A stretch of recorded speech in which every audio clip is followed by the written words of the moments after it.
Bom, nós vimos na última aula uma revisão sobre termodinâmica, né, chamado modelo de corpo negro. E agora a gente vai trabalhar um pouquinho sobre o espectro de bandas, certo? Que seria um comportamento dos elétrons no átomo. Por que é interessante a gente revisar os conceitos aqui atômicos?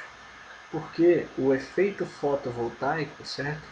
Ele é um efeito atômico, certo? Como a gente vai ver. Há a incidência de fótons carregando certa quantidade de energia, que pelo princípio fotovoltaico vão deslocar elétrons dos átomos dos semicondutores para criar corrente. É assim que funciona uma célula fotovoltaica. Então nada melhor do que a gente revisar esses conceitos. O que seria esse espectro de bandas? Vou fazer um desenho aqui. Esse desenho aqui, ó, ele mostra a, a, a trajetória de um elétron num meio cristalino de íons de íons, né, digamos assim, certo? Os elétrons, então, são atraídos pelas cargas positivas dos íons. Né? Os íons são aqueles átomos que não têm elétron na camada de valência. Né?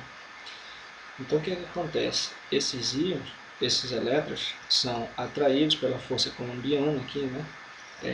Carga negativa do elétron aqui, e carga positiva do ânion aqui, né? Do íon, na verdade, e faz essa trajetória. Mas o mais interessante é que a experiência mostra que existe uma periodicidade nesse comportamento aqui, ó, certo? Essas lacunas aqui, ó, mostram pra gente como se tivessem uns buracos assim na trajetória da luz, certo? Essa trajetória, esse comportamento dá origem ao que a gente chama de comportamento de espectro de bandas do elétron, certo? Então esse espectro de bandas, esses buracos aqui, ó, seriam regiões onde o elétron não poderia ocupar, certo? A gente vai ver que o nome correto dessas lacunas aqui são bandas proibidas, certo? Mas voltemos aqui para o modelo atômico que vai dar mais fomento, né, à nossa explicação aqui inicial. Imagine o átomo aqui, né, os prótons e os nêutrons, o núcleo do átomo. E aqui você vê três camadas, certo? Camada 1N, 2N, 3N.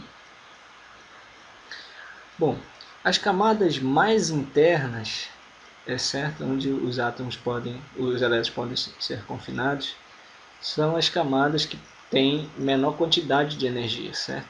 Os elétrons aqui têm menor quantidade de energia. As camadas mais externas, certo?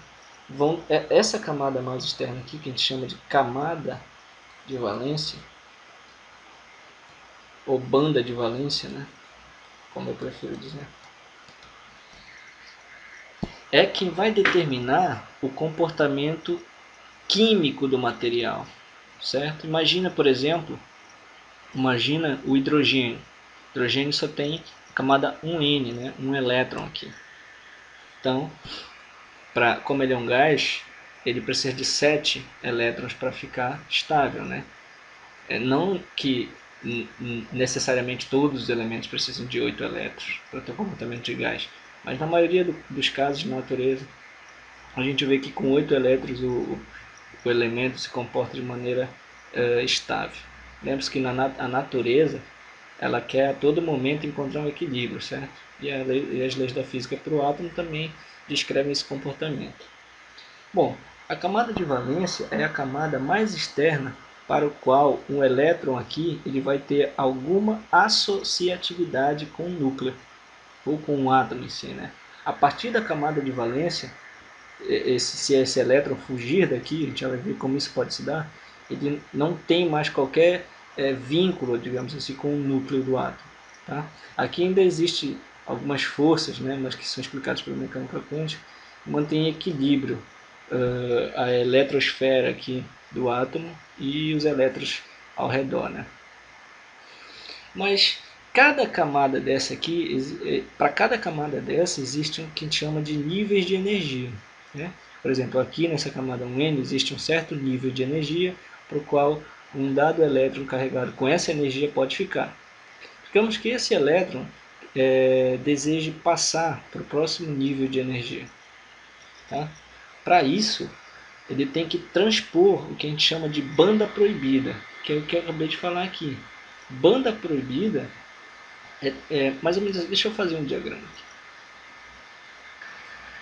Esse diagrama mostra para a gente os chamados níveis de energia. Considere esse átomo aqui. Esse átomo está mostrando que a primeira camada, certo? A primeira banda, né? Ela tem determinado um certo nível de energia. Nesse gráfico seria isso aqui, certo? Esse nível de energia. E ela está completamente preenchida, né? O átomo ele vai preenchendo os níveis de energia das camadas mais internas para as mais externas. Correto? Bom, mas como eu falei, a experiência mostra que há regiões, certo? No átomo, há níveis de energias que a gente diz que os elétrons não podem existir, certo? Não podem existir nessa região aqui, conforme uma relação que um cara lá da física deduziu. O nome do cara era de Broglie, acho que mais ou menos assim, certo? Que ele estava relacionado com um comportamento ondulatório do elétron. Então deveria existir certos níveis de energia no comportamento aqui, tá? Então esses intervalos proibidos, eles são aqueles para os quais não devem existir qualquer nível de energia dos elétrons, tá? Então isso aqui são bandas proibidas, tá? Vou pegar outra aqui. Então são as bandas proibidas, onde os elétrons não podem existir. Muito bem. Bom, mas como é que eu faço então para jogar um elétron daqui para cá? Bom, emitindo uma energia, certo? Porque conforme o experimento, a explicação do experimento fotoelétrico feito pelo Einstein, a emissão de um fóton vai emitir um elétron, né? Dependendo do grau da energia dessa banda aqui para transpor essa banda, então a gente consegue deslocar um elétron daqui. Como? Bom, a faixa de energia da banda proibida, imagina isso aqui, ó, esse comprimento aqui, esse aqui ó, é a faixa de energia que eu tenho que transpor, certo? Existe uma certa energia aqui que eu tenho que transpor para poder jogar um elétron daqui para cá. Tá? E é esse comportamento que vai definir se um material, se um elemento ele é um condutor, um semicondutor ou um isolante térmico. Ou um isolante, no caso, certo? De corrente. Como? Imagina só, aqui ó, eu tenho a configuração do átomo, 3 camadas e tal, mas imagine que exista uma outra camada, só que essa camada ela já não tem qualquer relação com o núcleo, certo? Ela já não tem qualquer relação com o núcleo. Deixa eu ver como eu faço aqui. Então essa camada aqui, ó, que a gente chama de camada de condução, certo? Camada de condução é a camada para a qual esse elétron que vai estar aqui, certo? Ele não tem qualquer vínculo com o núcleo, então ele pode estar livre para ser, digamos assim, ser um portador de corrente nesse caso, né? Porque não fique preso só a esse desenho, isso daqui é um átomo só. Imagina um silício, uma estrutura de silício composta por infinitos, um número muito grande de átomos, tá? E eles vão formar, certo, um cristal, digamos assim, uma zona cristalina, que vão ter suas zonas de condução, suas zonas de valência e tal. Vai depender da configuração, certo? Mas digamos que essa camada aqui, ó, deixa eu até colocar esse nome aqui, camada de condução. é a camada que não tem qualquer vínculo com o átomo, né? Nesse caso o elétron aqui está pronto para ser um portador de corrente. Então essa camada de condução é que vai definir, né, e o comportamento das outras adjacentes, se o material vai ser isolante, condutor ou semicondutor. Certo? Como?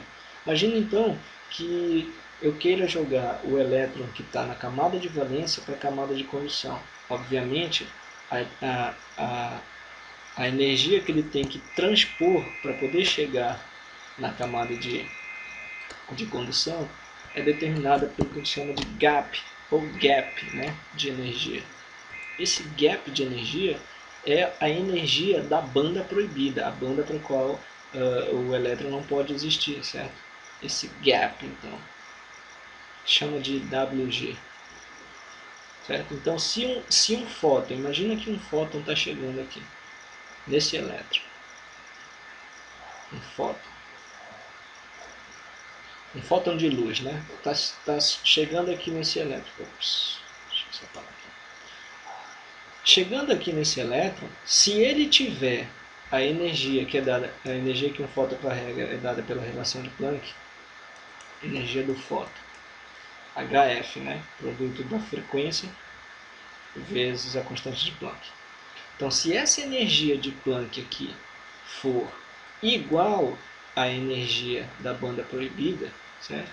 Então você consegue deslocar esse elétron daqui para cá.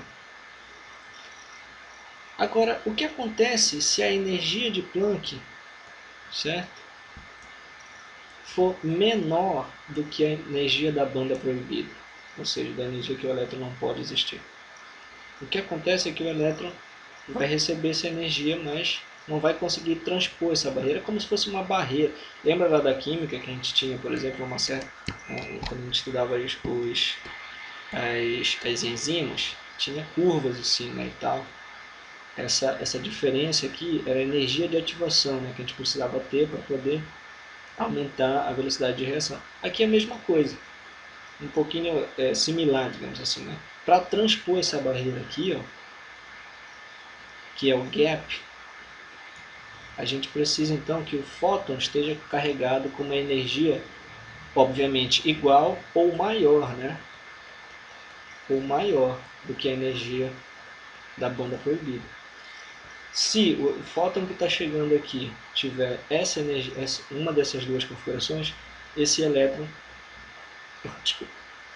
passa da banda de valência para a banda de condução, correto? E é assim que se vai ter, então, por exemplo, um condutor ou um semicondutor, certo? Num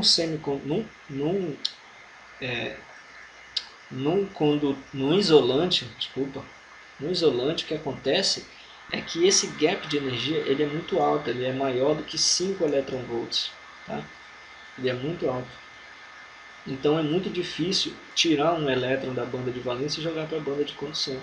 É por isso que um isolante ele é muito difícil de se tornar um condutor, porque você precisa de um fóton extremamente energético para deslocar, para transpor esses gaps de energia que nos isolantes é muito alto. Mas em compensação, nos metais, o que é que acontece nos metais? Nos metais, esse gap de energia é muito menor do que o gap de energia dos materiais que são considerados isolantes, certo? Elétricos. Então, imagina que o elétron está aqui, certo? Isso aqui são os níveis de energia. Imagina que o elétron está aqui. Se você promover qualquer aumento na temperatura, certo, do material, você consegue deslocar, então, você tem energia suficiente para deslocar essa barreira, esse gap aqui. Então o elétron consegue transpor e ir para a banda de condução. É por isso que os metais têm mais de 10 a, não sei se é 10 a quarta ou 10 a oitava vezes mais probabilidade de ser bom condutores do que os isolantes, né? Como eu disse, mesmo que você forneça muita temperatura aqui, você não consegue deslocar os elétrons da banda de valência para a banda de condução. Enquanto que qualquer alteração de temperatura nos condutores, nos metais, por exemplo, certo? Ele já consegue então deslocar os elétrons da banda de valência para a banda de condução. E a banda de condução é o interesse nosso aqui, porque é ela que vai promover o fluxo de portadores de corrente que podem alimentar um circuito, por exemplo, né? Obviamente, esse fóton aqui, ele vai ser o fóton proveniente da radiação solar, tá? Então, esse aqui é o modelo atômico do nosso trabalho. Aqui, por exemplo, mostra um metal, um semicondutor ele está numa zona intermediária, digamos assim, certo? Entre condutores e isolantes. Muito bem.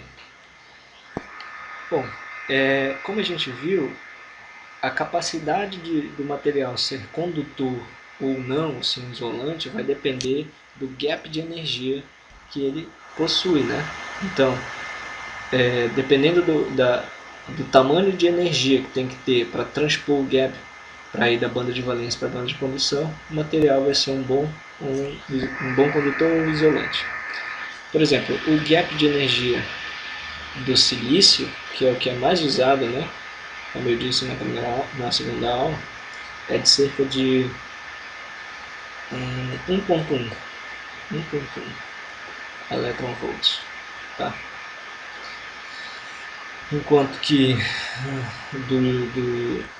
tem gaps de energia bem menores aqui, acho que é do deixa eu ver aqui. Esse aqui é um tipo de material que está dopado, né? Que é germânio e arsênio, que é de 0.8 eletronvolts. Então são semicondutores que tem muita praticidade, no caso, para criarem portadores de corrente. Tá?